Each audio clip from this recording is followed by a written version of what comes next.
Shem lo yivne ba'ir, shalom lo yivoyna bo, yem Hashem lo yishmor yir, shav shokat shoymai.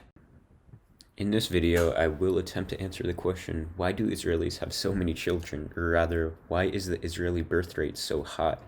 It is well observed that as nations achieve a higher level of development, their birth rates seem to plummet. Women in developed nations, for various reasons, have less kids, and family size shrinks. Israel is a developed nation. They have a high levels of literacy, around 98%, and a high GDP per capita, which is evidence of an advanced economy. They are classified as a highly developed nation by the UN with a Human Development Index of 0.919. They possess an advanced military with nuclear weapons. It has a large technology and manufacturing sector. Despite being highly developed, they have a high birth rate of around 3 children per woman as of 2021, and their birth rate continues to rise. This completely bucks the trend of declining birth rates among developed nations, and Israel really does seem to stand alone as the only developed nation with the current birth rates well above replacement level. Here, I will attempt to answer the question why. How is this possible that Israel continues to have high birth rates, even rising birth rates? The first thing that should be noted is the Orthodox versus non-religious demographics in Israel and how the birth rates differ between those two communities. Israel is a highly religious country, no surprise there, due to its position in the Jewish Holy Land. Around 13% of Israel's population is ultra-Orthodox Haredi. Another 12% are Orthodox, following strict Jewish law, which for women means producing lots of children. And indeed, the average birth rate in this community is extremely high at 7 children per woman.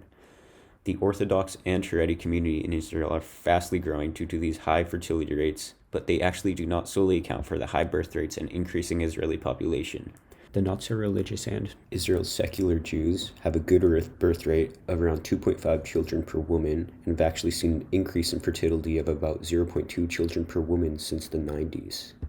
This increase in secular society is the source of rising birth rates in Israel as a whole.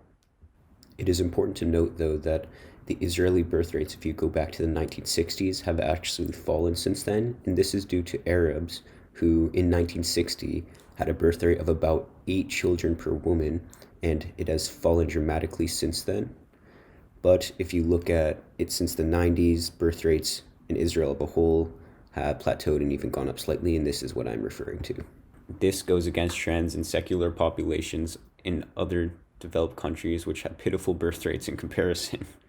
For example, this study is showing that American women who have never attended church have only 1.3 children on average, versus American women who attend church weekly or more have replacement level birth rates.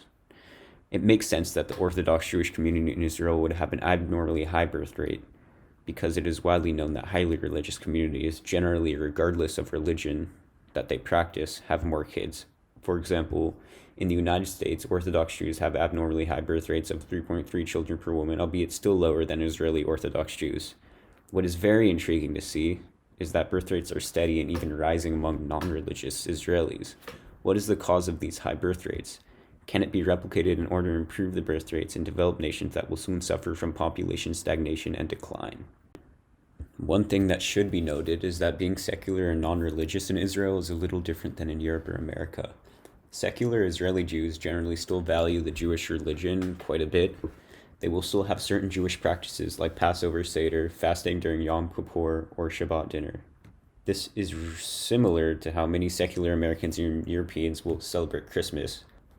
But overall, there seems to be greater religious influence among secular Israelis than secular Europeans or Americans. Their position in the Jewish Holy Land makes it so that they are constantly interacting and getting influenced by religious culture, including the pro-natalist culture of religious Jews. This means they maintain some cultural pro-natalism via their proximity to traditional and Orthodox Jewish communities. One could be tempted to boil down religious influence to the sole factor in producing pro-natalist culture. After all, the Torah says, "Be fruitful and multiply." It doesn't get more direct than that, but the connection between Jewish religious influence and pro-natalist culture is not that simple. To exemplify this, one can look at the American Jewish community. The fertility rate of religious Jews in the U.S. is only 1.7 children per woman and 1.0 among American non-religious Jews. This means that there are other aspects contributing to Israel's pro-natalist culture. Another reason for pro-natalist culture that is specific to Israel is the eminent and obvious population threat provided by the Arab world. Israelis feel insecure in their position as an ethnic minority in the Middle East, and they feel the need to further establish their presence. They feel they must boost the strength of their ethnicity, religion, and country by having kids and increasing Israeli power that way. This can explain how Orthodox Jews in Israel have a higher birth rate than Orthodox Jewish Americans.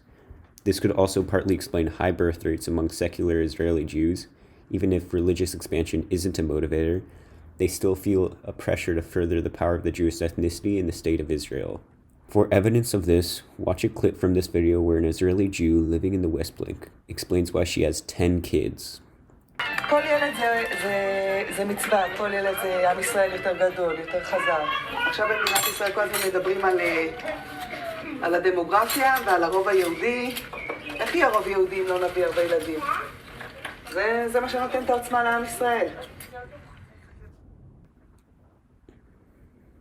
Now, this is obviously an extreme example of a person who is directly motivated by Israeli expansion in the West Bank, but I think the concept applies to secular Jews, where they feel the need to continue the Jewish legacy in Israel in a similar way, albeit to a lesser degree. To me, this shows how young Israelis are inspired by Israel as a Jewish project and how they still have faith in Israel as a nation. And as an American, I'm pretty jealous of this because I don't see this sort of patriotic sense a lot in young Americans, and it shows because young Americans are not having kids and on the whole seem a lot less inspired by American culture as young Israelis are by Israeli culture. Now, we've talked about pro-natalist culture, but what exactly are the cultural mechanisms in which this pronatalism manifests? Well, when American women are asked why they don't have kids, they would likely answer something along the lines of self-fulfillment. And when Israeli women are asked why they have kids, their answer would be likely for self-fulfillment as well. In Israel, having kids is seen as generally a great thing. Kids are a blessing and will make your life satisfying. This is in contrast with the West, where having kids is often seen as the end of one's productivity, and overall happiness declines when you have kids. Another aspect of pro-natalist culture is the shame associated with not having kids in Israel. While people in other developed nations might revel in their status as single and independent, this is not so much the case in Israel. The social shame around being childless that comes from religious culture makes it so that Israelis don't think much about remaining alone. Evidence of this comes from the fact that childlessness in Israel is almost non-existent for women who are able to have children. This sort of unplanned childlessness is common in other developed countries such as South Korea, where women wait too long to have kids or can't find the right partner. This could mean that the social shame of not having kids makes it less of an appealing option for Israeli women.